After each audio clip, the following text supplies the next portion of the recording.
मी अजय. आज संध्याकाळी मला जालन्यावरून पुण्याला जाण्यासाठी बस पकडायची होती. म्हणून मी गडबडीत घरातून निघून बस स्टँडवर येऊन पोचलो आणि समोरच ई बस उभी असलेली पाहून थोडं मनाला शांतता वाटली. कारण आज माझी पुण्याला जायची प्लॅनिंग नव्हती. पण अचानक कंपनीच्या मॅनेजरचा फोन आल्यामुळे मला इमर्जन्सीमध्ये बसमध्ये जावं लागणार होतं. बसमध्ये चढल्यावर ऑलरेडी पॅसेंजर बसलेले होते आणि 4च सीट खाली होते. म्हणून मागून 2 नंबरच्या सीटवर जाऊन मी बसलो. या बसची खासियत अशी असते की मध्ये कुठेही स्टॉप घेत नाही. ही डायरेक्ट जालन्यावरून पुण्यासाठी निघते. यात एकही पॅसेंजर उभ्याने प्रवास करत नाही. सर्व सीट बुक झाल्यावरच ही बस निघते. माझ्या मागची सीट आणि माझ्या शेजारील सीट बस इतकी जागा या गाडीत उरलेली होती. काही वेळाने एक म्हातारी गाडीत चढली आणि सरळ माझ्या शेजारी येऊन बसली आणि मला म्हणू लागली, बेटा आपका यह सामान ऊपर रख दो. तेव्हा त्या आंटीला मी थांबा म्हणालो आणि स्वतःशीच विचार करू लागलो, जर ही मावशी आपल्या शेजारी बसली तर पुण्यापर्यंत आपल्याला प्रवासात कंटाळा येईल. म्हणून थोडं अजून वाट पाहू. कोणी मुलगी नाही तर लग्न झालेली बाई शेजारी बसली तर थोडं बळं वाटेल. म्हणून त्या आंटीला मी म्हणालो, आंटी यह जगह पहले से बुक है. मेरे पहचान के आने वाले हैं बैठने के लिए. मैं भी उनका इंतज़ार कर रहा हूँ. आप पीछे के सीट पर बैठ जाओ, नहीं तो वह जगह भी आपके हाथों से चली जाएगी. काही वेळाने परत एक मनुष्य माझ्या सीट समोर येऊन उभा राहिला आणि मला म्हणू लागला, भैया सीट खाली आहे क्या, मैं बैठ जाऊ. तेव्हा एक नजर मी त्या माणसाकडे पाहिले आणि त्याला सांगितले, भैया मेरे पहचान के आने वाले हैं, मैं उन्हीं का इंतज़ार कर रहा हूँ. माझं म्हणणं ऐकून त्या माणसाने ही मागच्या सीटवर जाणे योग्य ठरविले आणि त्या मावशीच्या शेजारी जाऊन तो बसला. गाडी निघायचे शेवटचे 5 मिनटं राहिले होते आणि ड्रायव्हरने गाडी स्टार्ट केली. अचानक गडबडीत एक मुलगा व नवीन लग्न झालेली मुलगी गाडीत शिरले. त्या मुलाने फटाफट सामान गाडीत चढवला आणि सरळ माझ्या शेजारील खाली असलेल्या शीटजवळ तो सामान त्याने आणून ठेवला. त्या लग्न झालेल्या मुलीचा चेहरा अगदी गुलाबाच्या फुलासारखा कवळा व सुंदर होता.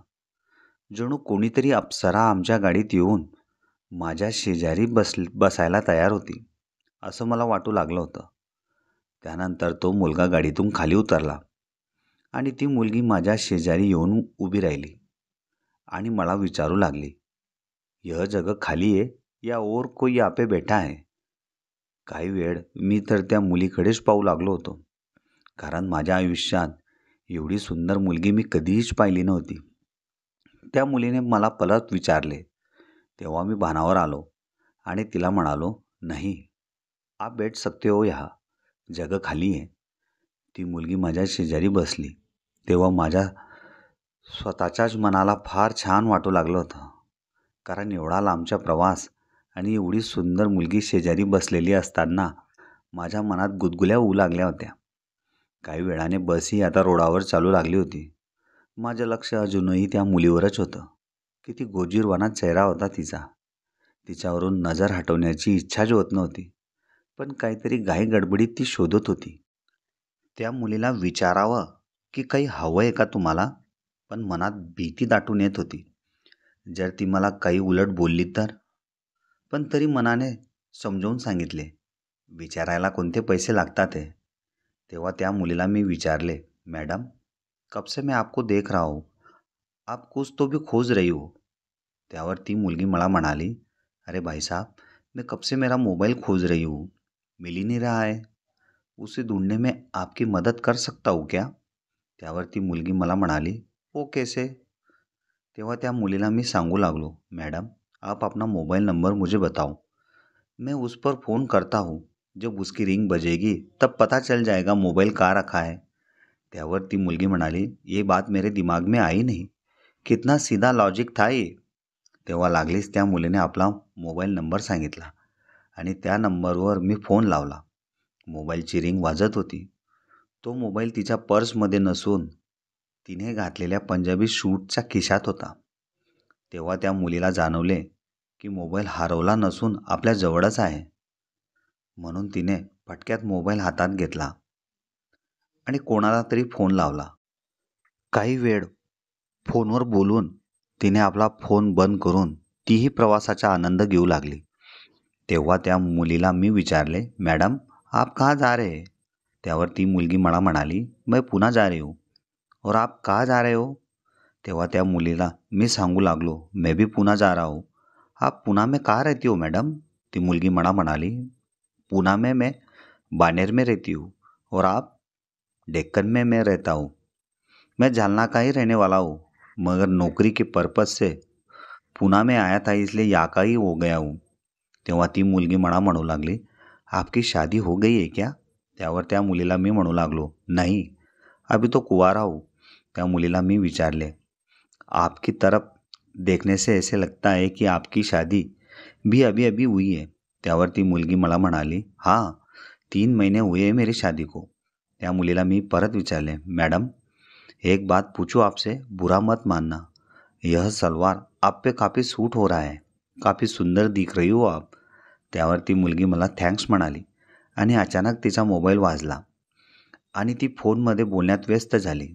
ती एवढी सुंदर दिसत होती म्हणून माझे डोळे तिच्यावरून हटतच नव्हते. फोनवर बोलता बोलता तिचा चेहरा अचानक उतरला आणि तिच्या डोळ्यातून अश्रू येऊ लागले. पण ती का कोणाशी बोलत होती ते मला काही समजू शकले नव्हते आणि ती का रडत होती यामागचं कारणही मला कळाले नव्हते. तिचा फोन बंद झाल्यानंतर माझ्या मनात हे सर्व जाणून घ्यायची इच्छा झाली. म्हणून मी त्या मुलीला विचारू लागलो, मैडम कुछ प्रॉब्लम हुआ है क्या? आप क्यों रो रही हो? आप किससे बात कर रही थी फ़ोन पर? त्या मुलीशी एवढं बोलल्यानंतर गाडी संभाजीनगरला येऊन थांबली. ती फक्त 5 मिनिटासाठी थांबणार होती, कारण सर्व पॅसेंजर गाडीमध्ये पुण्याचेच होते. ड्रायव्हर आणि कंडक्टरची एक फॉर्मॅलिटी असते, ती पूर्ण करण्यासाठी त्यांनी हॉल्ट घेतला होता. काही मिनिटांनी गाडी परत सुरू होऊन रोडावर धावू लागली. आता संध्याकाळचे 7:30 वाजले होते. थंडीचे दिवस असल्यामुळे थंडी फार वाजू लागली होती. गाडीचा वेगही वाढू लागला होता आणि त्याच वेळेस ड्रायव्हरने गाडीच्या आतील लाईट ऑफ केली. तेव्हा त्या मुलीला मी परत विचारले, मॅडम आप अभी ठीक है ना? कोई प्रॉब्लम तो नहीं? और एक बात पूछूं, आपका नाम क्या है? त्यावर ती मुलगी मला म्हणाली, मेरा नाम पूजा है. तेव्हा त्या मुलीला मी म्हणालो, काफ़ी अच्छा नाम है मॅडम आपका. लागली त्या मुलीनेही माझे नाव विचारले, तुम्हारा नाम क्या है? तेव्हा त्या मुलीला मी सांगितले, पूजा, मेरा नाम अजय है. तुम क्यों रो रही थी पूजा? कोई प्रॉब्लम है क्या घर साइड से? तेव्हा ती पूजा मला सांगू लागली, पैसे के खातिर मेरे घर वालों ने मेरे साथ धोखा किया है. तेव्हा पूजाला मी विचारले, मतलब? मैं कुछ समझा नहीं. घर वालों ने तुम्हें धोखा दिया है? ती बोलत असताना तिला फार थंडी वाजत होती. मी तर स्वेटर घालून एकदम पेटीपॅक झालो होतो. म्हणून मी तिला सांगितले, पूजा तुम्हें ठंड नहीं लग रही? तेव्हा पूजा मला म्हणाली, जल्दबाजी में मैं मेरा स्वेटर लाना भूल गई. तेव्हा मी बॅगमधून एक शॉल काढून पूजाला दिली आणि तिला सांगितलं, यह शाल अपने ऊपर ओढ़ लो ताकि तुम्हें ठंड ना लगे. तेव्हा पूजा माझ्याकडे पाहून म्हणाली, शुक्रिया अजय, तुम्हारी वजह से मुझे काफ़ी हेल्प हुई है. अरे पूजा, इसमें हेल्प की क्या बात है? एक दूसरे की मदद करना ही इंसानियत होती है. तेव्हा परत मी पूजाला विचारले, पूजा तुम बता रही थी किस चीज़ का धोखा हुआ है तुम्हारे साथ? त्यावर पूजा म्हणाली, मेरी शादी जिस आदमी से हुई है वह 2-3 कंपनी का मालिक है और उनके पास पैसों की कोई कमी नहीं है, मगर उस घर में मुझे दिल को तसल्ली और सुकून नहीं है. मेरे पति को नशे की बहुत बुरी आदत है. पूरे दिन भर वह नशे में रहते हैं, ना टाइम से घर पे आते हैं, ना मेरे से अच्छे से बात करते हैं. एक पति का फर्ज क्या होता है ये तो अभी तक उनको पता भी नहीं है. हर वक्त चिड़चिड़ करते रहते हैं. मेरी शादी को 3 महीने हो गए हैं, मगर अभी तक उन्होंने पति होने का फर्ज भी मेरे साथ आजमाया नहीं है. मैं उनके प्यार पाने के लिए तरस जाती हूँ अजय, मगर उनको इन चीज़ों से कोई फिकर नहीं है. पूजाने सांगितलेल्या सर्व गोष्टी ऐकून मला तिच्यावर फार दया येऊ लागली. तेव्हा मी तिला सांगू लागलो, यह एक संसार है पूजा, इसमें सुख दुख सब कुछ झेलना पड़ता है. खाली आदमी को संयम रखना चाहिए. टाइम अपने आप आ जाता है और सब सही करके चला जाता है. आमच्या दोघांच्या गप्पा भरपूर वेळ चालल्या. रात्रही भरपूर झाली होती आणि पूजाला झोपही लागू लागली होती. मी तिला सांगू लागलो, पूजा, अब तुम सो जाओ. अब जो भी करना है ऊपर वाले ने ही करना है और उस पर भरोसा रखो, सब ठीक हो जाएगा. असं सांगून मीही सीटवर डोकं टेकून झोपू लागलो आणि पूजाही तिच्या सीटवर बसून झोपू लागली. अधूनमधून माझेही लक्ष पूजाकडेच असायचं. एवढ्या अंधारातही तिचा चेहरा चंद्रासारखा चमकत होता आणि इतकी सुंदर ती दिसत होती की तिची कल्पना करायला माझ्याकडे शब्दही नव्हते. काही वेळानंतर पूजाला गाढ झोप लागली होती आणि हळूहळू तिची मान आता माझ्या खांद्यावर येऊन पोचली होती. तिच्या मानेचा स्पर्श जेव्हा माझ्या खांद्याला झाला तेव्हा लागलीच मी भानावर आलो आणि एक वेळ मी तिच्याकडे पाहिले. तिची मान माझ्या खांद्यावरून बाजूला करायची माझी अजिबात इच्छा होत नव्हती. तिच्या मानेचा स्पर्श मला हवाहवासा वाटू लागला होता, म्हणून मीही हळूहळू माझी मान तिच्या डोक्यावर ठेवली. काही वेळ गाडी पुढे गेल्यानंतर तिने परत आपली मान सावरून स्वतःच्या सीटवर मागे टेकवली. तिच्या लक्षात आले होते की तिची मान माझ्या खांद्यावर आल्यामुळे माझी झोप उघडली असावी, म्हणून तिच्या अगोदरच स्थितीमध्ये येऊन ती झोपली. पण मनुष्य जेव्हा झोपेत असतो तेव्हा बसलेल्या अवस्थेत थोडीही मानेला समजावून सांगतो की तू याच ठिकाणी थांब, इकडे तिकडे जाऊ नको, तुझ्यामुळे दुसऱ्याला त्रास होईल. मनुष्य एकदा झोपला म्हणजे तो बेशुद्ध अवस्थेत असतो. काही वेळाने परत पूजाची मान माझ्या खांद्यावर येऊन थांबली आणि यावेळेस तिला कोणत्याच गोष्टीचे भान नव्हते. आता तिने माझा हात तिच्या दोघं हातात घट्ट पकडला आणि ज्यावेळेस माझ्या हाताचा स्पर्श तिच्या त्या ठिकाणी झाला त्याच वेळेस माझ्या मनात व शरीरात एक वेगळीच ऊर्जा निर्माण होऊ लागली होती. तिच्या त्या ठिकाणच्या स्पर्शामुळे माझी झोपही उडाली होती, कारण तिच्या त्या ठिकाणी झालेल्या स्पर्शाचा माझ्यासाठी हा पहिलाच अनुभव होता. कारण अशा ठिकाणी अजून मी कोणतीच हरकत माझ्या आयुष्यात केली नव्हती आणि हा एक माझ्यासाठी वेगळा अनुभव होता. म्हणून मी अजूनच त्यांची मजा घेण्यासाठी पूजाकडे सरकून बसलो. पूजाला त्या ठिकाणी माझ्या झालेला स्पर्शही हवाहवासा वाटू लागला असावा असं मला वाटत होते. अधूनमधून पूजा माझ्या हाताला घट्ट दाबू लागली होती. गाडीत सर्वत्र अंधार होता. सर्व पॅसेंजर आपापल्या जागेवर, कोणी झोपले होते तर कोणी मोबाईल पाहत होते. फक्त मी आणि पूजा एकमेकांच्या स्पर्शावर आम्ही जागे होतो. हळूहळू मीही पूजाचा हात माझ्या हातात घेतला. तेव्हा पूजा माझ्याही हाताला अधिकच घट्ट पकडू लागली. तेव्हा मला समजले की पूजालाही माझ्या हातांचा स्पर्श हवाहवासा वाटू लागला होता. पूजाच्या अंगावर असलेली शॉल आता मी माझ्या अंगावर सुद्धा ओढली होती. एका शॉलीत आम्ही दोघे होतो. आमच्या शरीराच्या गरमीमुळे आम्हाला जास्तच ऊब मिळू लागली होती. मी आता पूजेचा चेहरा माझ्या एका हातात पकडला आणि हळूहळू माझे ओठ तिच्या ओठांपर्यंत नेले. तरीही पूजा काही बोलत नव्हती. म्हणजे माझ्या मनात जे होते ते तिला हवे होते. आमच्या दोघांच्या गरम श्वास एकमेकांना स्पर्श होऊ लागले होते. पूजानेही मला तिच्या घट्ट मिठीत पकडले आणि आपले ओठ माझ्या ओठांवर टिकवले. त्या चालत्या बसमधील अंधारात आम्ही तब्बल 10 ते 15 मिनिटे एकमेकांच्या ओठांचा रस चाखला आणि जोपर्यंत पुन्हा पोचत नाही तोपर्यंत आम्ही एकमेकांवर भरभरून प्रेम केले. आम्हा दोघांचे आकर्षण एकमेकांबद्दल भरपूर वाढले होते. सकाळ सकाळी 5 वाजेला आमची बस पुण्याला शिवाजीनगरला येऊन पोहोचली आणि त्याच ठिकाणी मी व पूजा आम्ही मोबाईल नंबरची देवाणघेवाण केली. तेव्हा पूजा मला म्हणाली, जब भी मुझे फुर्सत मिलेगी अजय, मैं तुम्हें फ़ोन करूँगी, तब तुम मुझे मिलने आ जाना. त्यावर मी पूजाला म्हणालो, अगर तुम्हें बाहर निकलना मुश्किल होता है तो तुम मेरे घर पे आ जाना, मेरे फ्लॅट में मैं अकेला ही रहता हूँ. त्यावर पूजा ठीक आहे म्हणाली आणि ती खाली उतरली.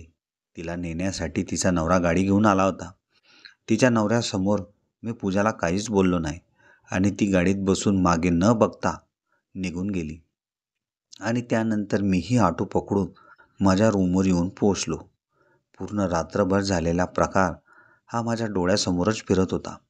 कशातच माझं चित्त लागत नव्हतं. फक्त पूजाच्या त्या ठिकाणी झालेला स्पर्श आणि तिचा चेहरा वारंवार समोर फिरत होता. 2-3 दिवस आम्हा दोघांचे असेच निघाले तरी पूजाचा मला फोन आला नव्हता. मी तिच्याच फोनची वारंवार वाट पाहत होतो आणि दुपारी 2 वाजेच्या सुमारास अचानक माझ्या मोबाईलवर पूजाचा फोन आला. तेव्हा ती मला म्हणाली, अजय, 2 दिन तुम्हारे बिना कैसे निकले मैं कुछ कह नहीं सकती। तुम्हारे साथ बिताए हुए वह बस की यादें हर वक्त मेरे नज़रों के सामने से गुजरती है। मेरा किसी काम में मन नहीं लगता, हर वक्त तुम्हारा चेहरा सामने ही आता रहता है। तेव्हा मी पूजाला म्हणालो, पूजा, मेरी भी हालत ऐसी ही है, मुझे किसी भी तरह तुमसे मिलना है। तुम कब फ्री होंगी? अजय, मैं कल सुबह तुम्हें 11 बजे मिलने आऊँगी, क्योंकि मेरे हस्बैंड 2 दिन के लिए मुंबई जा रहे हैं। उसके बाद हम मिलने का प्लॅनिंग करेंगे। एवढं म्हणून पूजाने फोन कट केला. मला फक्त दुसऱ्या दिवसाची आतुरता राहिली होती. दिवसभर फोनकडे पाहून तिच्याच फोनची वाट मी पाहू लागलो होतो. कारण माझ्या आयुष्यात एवढी सुंदर मुलगी येऊन तिच्याशी मी फक्त झोपेतच ओळख करू शकलो. अक्षरशः तिला समोरून मन भरून पाहण्याची अजूनही माझी इच्छा होती. असे अनेक विचार करत करत रात्र केव्हा झाली आणि केव्हा मला झोप लागली ते मला कळाले नाही. सकाळी 9 वाजेला परत पूजाचा फोन माझ्या मोबाईलवर आला आणि ती मला म्हणू लागली, अजय, मैं 10 बजे तक डेक्कन बस स्टैंड पर पहुंच जाऊंगी, तुम वहाँ आके मुझे पिकअप कर लेना. एवढं म्हणून तिने फोन कट केला आणि मी फटाफट तयार होऊन तिची येण्याची वाट पाहू लागलो. मी अर्ध्या तासातच तयार होऊन डेक्कन बस स्टँडवर जाऊन पोचलो आणि येणाऱ्या जाणाऱ्या प्रत्येक गाडीवर लक्ष ठेवू लागलो. 10 वाजून 15 मिनिटांनी परत पूजाचा फोन माझ्या मोबाईलवर आला आणि डेक्कन बस स्टँड समोर असलेल्या डॉमिनोजजवळ ती उभी असल्याची माहिती तिने दिली. मी 0 मिनिटाच्या आत धावतच पूजाजवळ येऊन पोचलो. तिच्या डोळ्यात एक वेगळीच ऊर्जा व आनंद मला दिसला. मला पाहिल्यावर तिच्या चेहऱ्यावर एक गोड हास्य तयार झाले. त्यानंतर आम्ही दोघी माझ्या रूमवर आलो.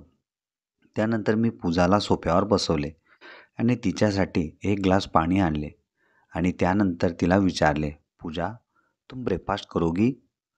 तेव्हा पूजा मला म्हणाली, नाही अजय, मैं ब्रेकफास्ट करके ही आई हूँ. मग माझीही ब्रेकफास्ट करण्याची इच्छा गेली होती. मला फक्त पूजासोबत टाईम स्पेंड करायचा होता आणि त्यासाठी पूजा माझ्यासोबत आली होती.